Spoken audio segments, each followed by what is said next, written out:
말씀이 지배하는 세상을 만들라. 금년은 종교개혁 500주년을 기념하는 해입니다. 1517년 마르틴 루터가 종교개혁을 한 지 500년이 지난 의미 있는 해입니다. 그래서 서울 남연회 감독 목사님이 감리사 협의회 순방 코스를 독일로 잡았던 것입니다. 미리 말씀드리지만 우리 관악서 지방도 종교개혁의 날 10월 31일에 행사를 할 것입니다. 그 주간에 행사가 있습니다. 루터대학교의 독일 교수님과 한국 루터 중앙교회 목사님을 초빙하여 세미나를 할 것입니다. 우리 지방에 오게 될 말테리노 독일 교수가 지난주 목요일 조선일보에서 이메일 인터뷰한 기사를 여러분들 가운데 보신 분도 계실 것입니다. 하나님이 저를 2017년에 감리사로 세우셔서 의미 있는 기념 행사를 할 수 있게 하셔서 감사한 마음을 가지고 있습니다.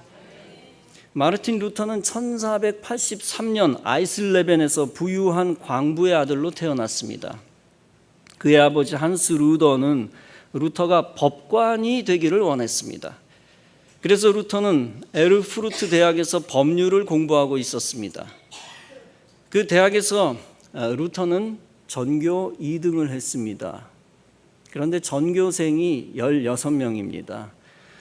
학생 수가 작아도 물론 대부분 다 수재들이었겠죠. 그 가운데 2등을 했으니 잘한 것이죠. 법학도로서 22살 때에 고향에서 방학을 보내던 중에 벼락을 만나서 말에서 떨어집니다. 그러면서 공포에 사로잡히고 그 순간 서원을 합니다. 하나님 나를 살려주시면 수도사가 되겠습니다. 내가 법관이 돼도 죽어서 지옥에 가면 무슨 소용이 있겠는가. 그 체험을 계기로 아우구스티누스 수도원에 들어갑니다. 수도원 안에서 엄격한 수도 생활을 하고 밖에서는 탁발 수도승의 생활도 하면서 구걸도 했습니다. 수행으로 구원을 얻어보려고 계단을 무릎으로 오르기도 했습니다. 그가 하루에도 7번, 8번 하도 많이 죄를 세세하게 수도원장에게 고백을 하니까 수도원장이 귀찮아가지고 이제 죄를 좀 묶어가지고 가지고 오너라, 그렇게 하기도 했습니다. 그는 사제가 되었고 비텐베르크 대학에서 공부했습니다. 그 후 신학박사 학위를 받고 신학부에서 교수가 되었습니다.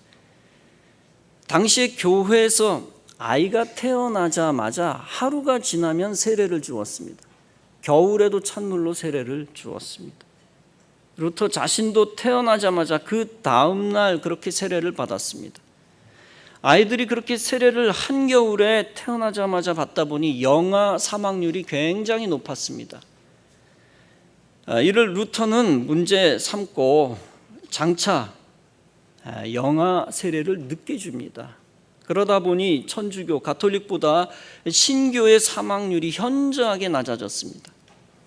그 무렵에 면죄부를 팔고 다니는 수도사 티첼이 있었습니다.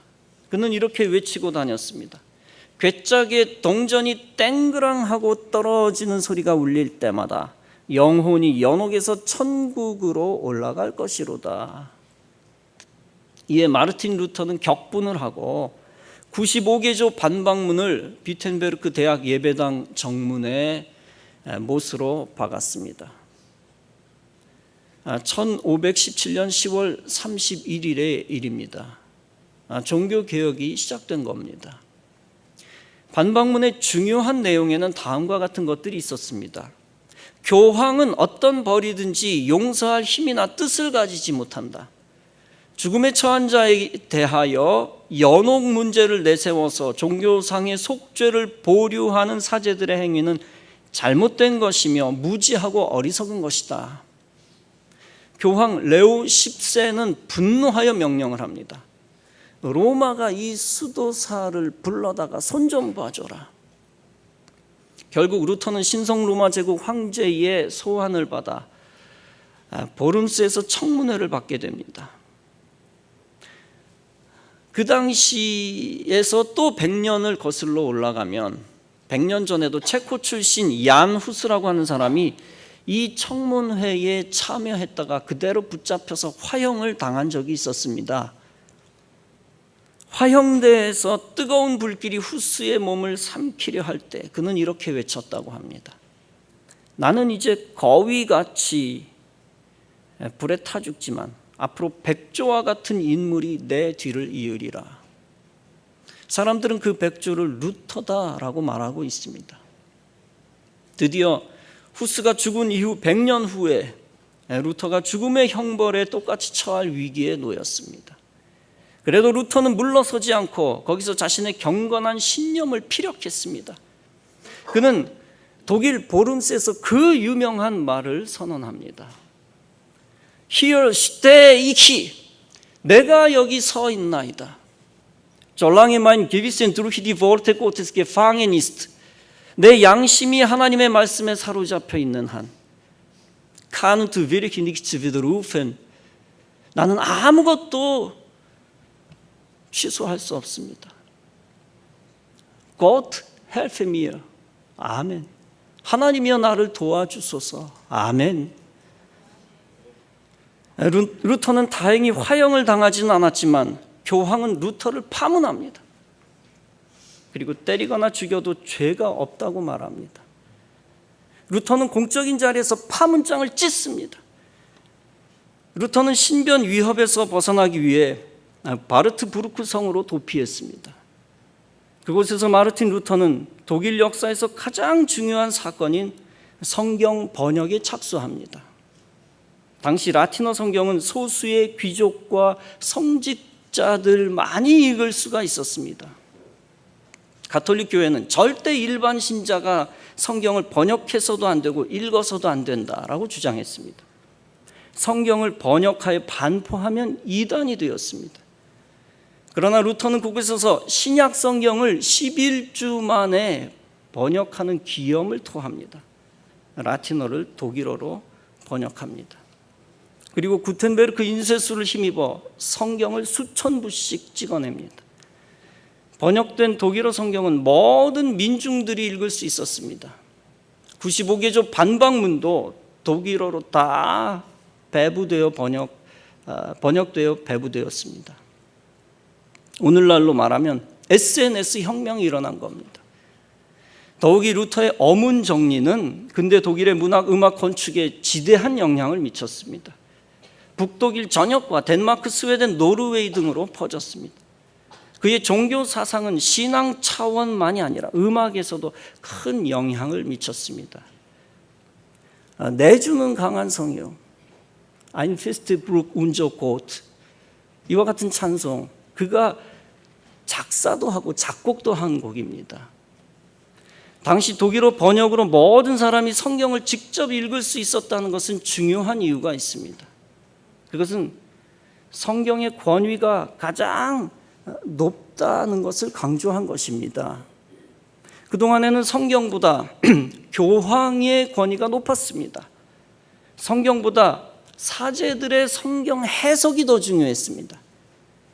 그래서 교황과 사제들에 의해 면죄부 같은 이단적인 교설이 나온 것입니다. 그러나 이제 모든 사람이 하나님의 말씀을 직접 보고 접할 수 있게 되었습니다. 성경은 성경 자체로서 하나님의 말씀이 되어 사람들을 직접 다스리는 것이 되었습니다. 그러다 보니 가톨릭의 7성사, 7가지 성례전이 2가지로 축소가 되었습니다. 종교개혁 이후로 7개가 뭐 다 필요하냐, 그리고 7개는 성서적 근거가 없다. 오직 2가지다. 성경에 예수님이 행했던 것 중에 세례와 성만찬 밖에 뭐가 있냐, 또 성경에 면죄부가 어디 있냐라고 반박한 것입니다. 이렇게 성경이 교황과 사제의 권위 위로 올라갑니다. 그래서 성경에 하나님의 말씀이 권위를 회복하게 된 것이 종교개혁이었습니다. 다시 말하면 하나님의 말씀을 몇몇 사람들이 독점하지 못하게 된 겁니다. 하나님의 말씀이 전 국민을 직접 다스리는 세상이 온 것입니다. 여러분, 이 종교개혁 정신을 붙들고 우리가 해야 할 것이 있습니다. 그것은 다름 아니라 어두운 세상 가운데서 하나님의 말씀이 온전히 말씀되게 하는 것입니다. 이것은 루터가 말했던 Gottes Gottheit, 하나님의 하나님 되심과 깊은 연관이 있습니다. 특정한 사람 때문에 망가져버린 하나님의 말씀의 권위를 다시 회복시키는 것입니다. 또 세상의 시대정신이나 인본주의 때문에 버려진 말씀을 다시 찾아내는 것입니다. 그래서 그 하나님의 말씀을 다시 높이는 것입니다. 오늘날 가톨릭은 아직도 이상한 짓을 많이 하고 있습니다. 과거에 순교자들을 욕되게 하고 있습니다. 사실 구한말 때 수많은 기독교 신자들이 조상 숭배를 하지 않기 위하여 순교했습니다. 수천 명이 잡혀 죽었죠. 그런데 세월이 지나 교황이 성경을 다르게 해석하여 조상 숭배를 정당화했습니다. 그래서 죽임을 당한 수많은 사람의 죽음이 헛된 것처럼 만들어버렸습니다. 한 사람이 말씀 위에서 놀면서 하나님의 말씀을 능욕한 것입니다. 또 현대 프란치스코 교황도 다음과 같은 이단적인 말을 했습니다. 교회가 동성애자들을 더 환영해야 한다. 여기에 대해 가톨릭 세계 주교 대회의에서 주교들이 논의를 했습니다. 그리고 3분의 2가 찬성하며 교황의 발언을 지지하며 결론을 지었습니다. 다분히 하나님의 말씀의 권위 위에 자기들이 올라가 이랬다 저랬다 하는 것입니다. 분명히 성경을 하나님의 말씀에 절대법이 존재함을 표현하며 다음과 같이 말씀하고 있습니다. 성경은 하나님이 거역할 수 없는 절대법이다. 하나님의 말씀이 불변의 절대법이다 라는 것을 보여주면서 다음과 같이 말씀하고 있습니다. 로마서 1장은 말씀합니다. 이와 같이 남자들도 순리대로 여인 쓰기를 버리고 서로 향하여 음욕이 불릴 듯하매 남자가 남자로 더불어 부끄러운 일을 행하여 그들의 그릇 때문에 상당한 보응을 자신이 받았느니라. 또한 그들이 마음에 하나님 담아두기를 싫어하매 하나님께서 그들을 그 상실한 마음대로 버려두사 합당치 못한 일을 하게 하셨으니. 요한계시록 22장은 말씀합니다. 내가 이 책의 예언의 말씀을 듣는 각인에게 증거하노니 만일 누구든지 이것들 외에 더하면 하나님이 이 책에 기록된 재앙들을 그에게 더하실 것이요 만일 누구든지 이 책의 예언의 말씀에서 제하여 버리면 하나님이 이 책에 기록된 생명나무와 및 거룩한 성의 참회함을 제하여 버리시리라. 여러분, 분명한 하나님의 절대적 말씀을 인간의 감정에 따라 접어놓는 것은 위험합니다. 그런 잘못된 인간 감정이 종교개혁되어야 하며 그런 잘못된 가톨릭이 종교개혁되어야 합니다. 가톨릭 교황도 하나님의 말씀의 지배를 받아야 하는 것이죠. 물론 종교개혁 정신을 이어받았다는 신교, 즉 개신교도 잘못하면 심판을 받습니다. 미국 장로교회는 종교개혁자 칼빈의 정신을 물려받았습니다. 그러나 그들 중 일부가 앞장서서 동성애를 옹호하고 있습니다. 그들도 종교개혁되어야 하며 다시 하나님의 말씀의 지배를 받아야 합니다. 본문에서 다윗이 가졌던 의분은 루터의 의분을 닮았습니다. 교만한 자가 나를 심히 조롱하였어도 나는 주의 법을 떠나지 아니하였나이다. 주의 율법을 버린 악인들을 인하여 내가 맹렬한 노예에 잡혔나이다. 여호와여, 내가 밤에 주의 이름을 기억하고 주의 법을 지켰나이다. 다윗의 대적자들은 하나님의 말씀과는 거리가 먼 사람들이었습니다. 우상 숭배자들이며 인간의 소욕대로 하나님의 말씀을 버린 자들이었습니다. 나라를 무너뜨리려 하는 사람들이었고 불신자이며 행악자들이었습니다. 하나님과 하나님의 말씀의 권위를 무시하고 하나님의 백성을 조롱하는 자들이었습니다. 그런 자들 앞에 다윗은 마지막에 이렇게 말합니다. 내 소유는 이것이니 곧 주의 법도를 지킨 것이니이다. 이것을 원문대로 다시 번역하면 다음과 같은 말씀이라고 합니다. 내가 가졌던 이것은 내가 주님의 법도를 지켰기 때문입니다. 내가 가졌던 이것이란 본문에서 다윗에게 생겼던 일을 의미합니다. 이를테면 50절에서 이 말씀은 나의 곤란 중의 위로라. 주의 말씀이 나를 살리셨음이니이다. 즉 곤란 중의 위로를 얻었던 사건. 또 교만한 자가 조롱해도 주의 법에 굳게 설 수 있었던 그런 사건입니다. 또 순례자의 삶에서 평안을 누렸던 것입니다. 내가 나그네 된 집에서 주의 율례가 나의 노래가 되었나이다. 그리고 그 많은 고통의 순간들 속에서 하나님의 이름을 기억하였던 것입니다. 이 모든 은혜들이 바로 하나님의 말씀을 지켰기 때문에 된 결과라는 신앙 고백입니다. 다윗은 하나님의 명령과 말씀을 가장 높은 곳에 놓았습니다. 그 말씀의 법에 따라 이스라엘을 통치했고 하나님의 영광을 크게 올려드렸습니다. 신앙으로 통치하여 하나님의 말씀이 통치하는 세상을 만들어 나갔습니다. 많은 세속 권세자들에게 믿음이 없습니다. 그래서 하나님의 말씀을 모르고 때로는 무시하고 하나님의 말씀을 핍박하기도 합니다. 서울시장은 못된 걸 허락했습니다. 서울시의 심장부 시청에다가 동성애자들이 광란의 축제를 벌이는 걸 허락했습니다. 세상 권세자의 행정 처분이 하나님의 말씀의 권위 위로 올라간 겁니다. 그럴 때 교회가 하나님의 말씀 붙들고 하나님의 말씀의 권위를 세워야 합니다. 그래서 말씀이 세속 권세자들의 악행을 다스리게 해야 합니다. 하나님의 말씀과 하나님의 의가 바로 서게 해야 하는 것입니다. 퀴어 축제를 적극 지지했던 정치인이 대통령 되고 싶어 했지만 하나님은 그런 자의 지지율을 아주 땅바닥까지 떨어뜨리셔서 출마조차도 못하게 하셨습니다. 대통령도 하나님의 말씀의 지배를 받게 해야 합니다. 그가 불신자인지는 정확히 모르겠지만 그를 위해 기도해야 하고 하나님의 말씀대로 나라를 다스리게 해야 합니다. 영국의 빅토리아 여왕은 64년 동안 왕위에 있었습니다. 그는 영국을 해가 지지 않는 나라로 만든 장본인입니다. 그는 전왕 윌리엄 4세가 죽던 날 밤 전격적으로 차기 왕에 선택되었습니다. 그는 왕이 되었다는 놀라운 소식을 듣자마자 무릎을 꿇고 성경을 폈습니다. 그는 그동안 늘 성경을 품고 읽어왔던 터였습니다. 주여, 내가 영국의 왕이 되면 하나님의 말씀대로 통치하게 해주소서라고 기도했습니다. 실제 그는 하나님의 말씀 안에서 모든 문제를 해결하려 애썼습니다. 후일 인도의 왕자 한 사람이 그에게 물었습니다. 정치를 잘하는 비결이 무엇입니까?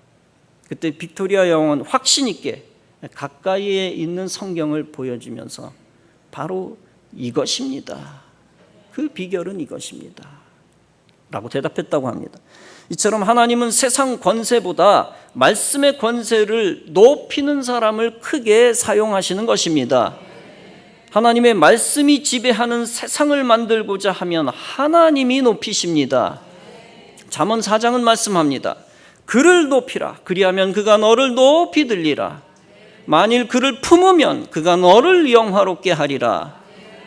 이 말씀을 바이블에서는 깜짝 놀랄만하게도 이렇게 표현했습니다. Esteem her, 그녀를 높이라. And she will exalt you. 그리하면 그녀가 너를 높이 들리라. 왜 그녀라고 표현했을까요? 그녀가 무엇입니까? 그것은 잠언에서 지혜를 말합니다. 히브리어로는 호크마이며 헬라어로는 소피아입니다. 지혜가 여성 명사라서 그렇게 표현한 것뿐입니다. 이 지혜는 하나님의 지혜, 하나님의 말씀을 의미하는 것입니다. 다시 말하면 하나님의 말씀을 높이는 자는 하나님에 의해 높아진다는 것입니다. 그를 높이라. 그리하면 그가 너를 높이 들리라. 여러분 모두 말씀의 사람 되어 지혜로워지고 하나님이 세워주시는 은혜를 체험하시기를 바랍니다. 말씀이 지배하는 세상 만드는 것은 어떤 통치자만이 하는 거가 아닙니다. 어떤 통치자가 꼭 되어야 한다는 뜻이 아닙니다.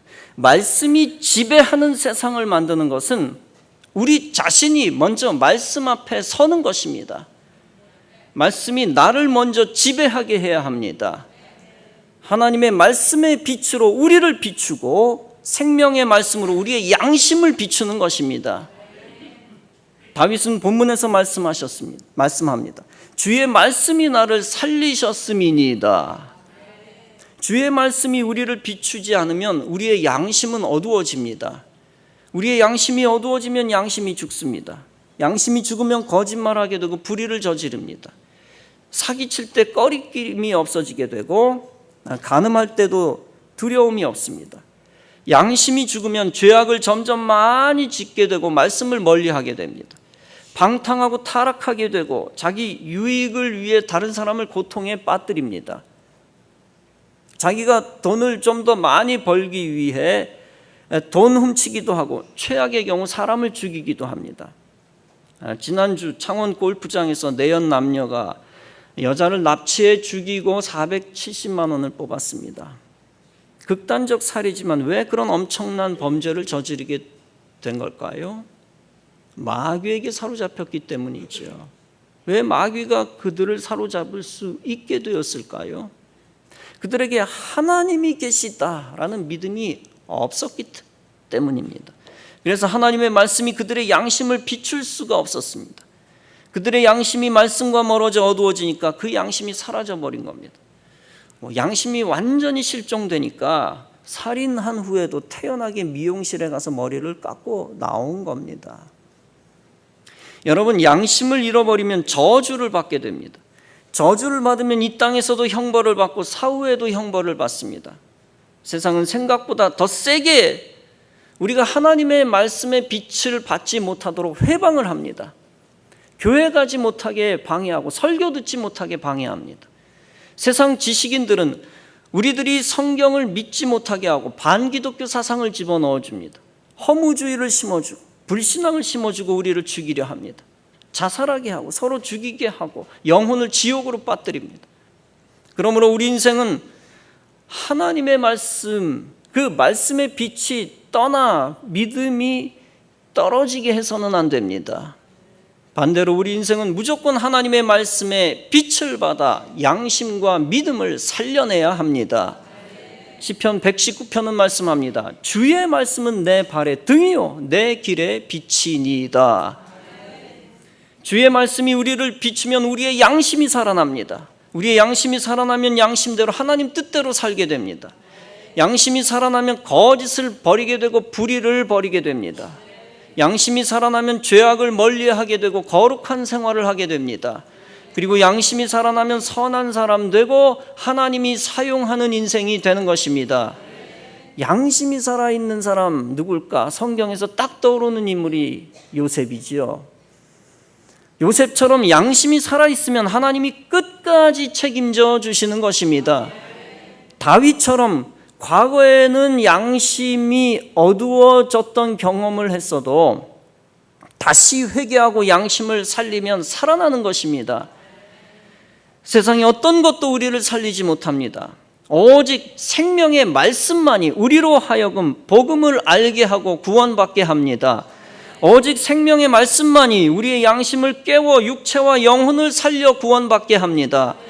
그러므로 우리는 사나 죽으나 오직 하나님의 말씀의 지배를 받아 생명을 얻으며 살아가야 할 것입니다. 생명을 얻고 살아난 우리들은 끝까지 생명 있는 자답게 천국 바라보며 살아야 합니다. 골로새서 3장은 말씀합니다. 그러므로 너희가 그리스도와 함께 살리심을 받았으면, 살아났으면, 생명 얻었으면 위의 것을 찾으라. 거기에는 그리스도께서 하나님 우편에 앉아 계시느니라. 그리스도의 말씀으로 생명 얻은 자는 항상 하나님 바라보며 살아야 합니다. 세상 바라보며 살다가 세상의 지배를 받는 일이 있어서는 안 됩니다. 죄를 바라보다가 죄에 꽂혀서 죄의 지배를 받는 일이 있어서는 안 됩니다. 그리고 세상 권세자 눈치만 살피다가 세상 권세자의 지배를 받아서는 안 됩니다. 오직 성도는 보좌에 앉아 계신 하나님만 바라보며 하나님의 지배를 받으며 살아야 합니다. 성도는 영원히 변하지 아니하는 하나님의 말씀만 바라보며 말씀의 지배를 받으며 살아야 합니다. 마태복음 4장은 말씀합니다. 사람이 떡으로만 살 것이 아니요 하나님의 입에서 나오는 모든 말씀으로 살 것이라. 하나님의 말씀대로 살면 하나님이 우리를 축복의 길, 행복의 길, 생명의 길로 인도해 주시는 것입니다. 그래서 시편 1편은 말씀합니다. 복 있는 사람은 오직 여호와의 율법을 즐거워하며 그 율법을 주야로 묵상하는 자로다. 그 행사가 다 형통하리로다. 골로새서 3장은 계속 말씀합니다. 우리 생명이신 그리스도께서 나타나실 그때에 너희도 그와 함께 영광 중에 나타나리라. 말씀의 지배를 받아 그리스도의 생명을 받으면 그리스도와 함께 영광스러운 존재가 되는 것입니다. 사랑하는 성도 여러분, 우리의 삶 가운데서 말씀보다 다른 것이 위에 있게 해서는 안 됩니다. 거창한 것이 아니더라도 사소한 생활에서부터 성경 위에 다른 것이 있게 해서는 안 됩니다. 가정에서 성경 위에다가 만화책을 올려놓거나 소설책을 올려놔서는 안 됩니다. 작은 예지만 성경 위에 그릇을 올려놓는 것은 크리스찬으로서 상상할 수 없는 것이 되어야 되겠죠. 성경 위에 핸드폰 올려놓는 일이 비일비재한데 그런 작은 일도 조심해야 합니다. 작은 행동에 있어서도 성경의 권위를 존중해야 합니다. 그리고 우리의 삶 가운데서 우리 인간의 말이 성경의 권위 위에 있어서는 안 됩니다. 아무리 존경하는 선생님의 말씀이라도, 아무리 존경하는 부모님의 말씀이라도 성경 위에 올라갈 수는 없습니다. 아무리 저명한 학자라도, 정치인, 종교 지도자라도, 심지어 교황, 대통령이라 할지라도 성경 위에 올라가서는 안 됩니다. 학교에서 가르치는 교과서라도, 그 어떤 처세술이라도, 철학서적이라도 성경의 권위보다 높아서는 안 되는 것입니다. 특히 인터넷, TV 등에서 떠돌아다니는 반기독교적인 마귀의 말이 하나님 말씀 위에서 놀게 해서는 안 됩니다. 오직 성도는 말씀의 지배를 받을 뿐만 아니라 세상 밑에 가라앉아버린 하나님의 말씀을 세상 위로 올려놓아야 합니다. 누구든지 등불을 켜서 그릇으로 덮거나 평상 아래 두지 아니하고 등경 위에 두나니 이는 들어가는 자들로 그 빛을 보게 하려 함이라. 숨은 것이 장차 드러나지 아니할 것이 없고 감추인 것이 장차 알려지고 나타나지 않을 것이 없느니라. 진리의 빛은 드러날 수밖에 없다는 얘기이기도 하면서 또 진리의 빛을 드러내야 한다는 겁니다. 그래서 그 하나님의 말씀이 가정과 학교와 교회와 군대와 국회와 정부와 나라를 다스리게 해야 하는 것입니다. 성도의 사명은 진리를 밝혀 비진리를 부끄럽게 해야 하는 것입니다. 성도의 사명은 생명의 말씀의 빛을 밝혀 죽어가는 영혼을 살려 구원하는 것입니다. 그리고 성도의 사명은 하나님의 말씀의 빛을 가장 높은 곳에 올려 말씀이 통치하는 세상을 만들어 나가는 것입니다. 그 사명을 감당할 때 하나님이 기뻐하시고 그 심령을 살리시고 높여주실 것입니다. 그 사명 감당할 때 하나님이 인간과 세상을 다스리시고 마귀의 세력, 죽음의 세력은 물러가게 되어질 것입니다. 그리고 그 사명 감당할 때 하나님의 영광이 드러나고 성도들이 그 영광과 구원에 참여하게 되어질 것입니다. 말씀의 권위를 인생과 역사의 최고의 자리에 올려드려서 주의 의를 이루고 하나님의 정의를 세우고 복을 받는 성도 여러분들의 삶이 다 되어지기를 주님의 이름으로 축원합니다.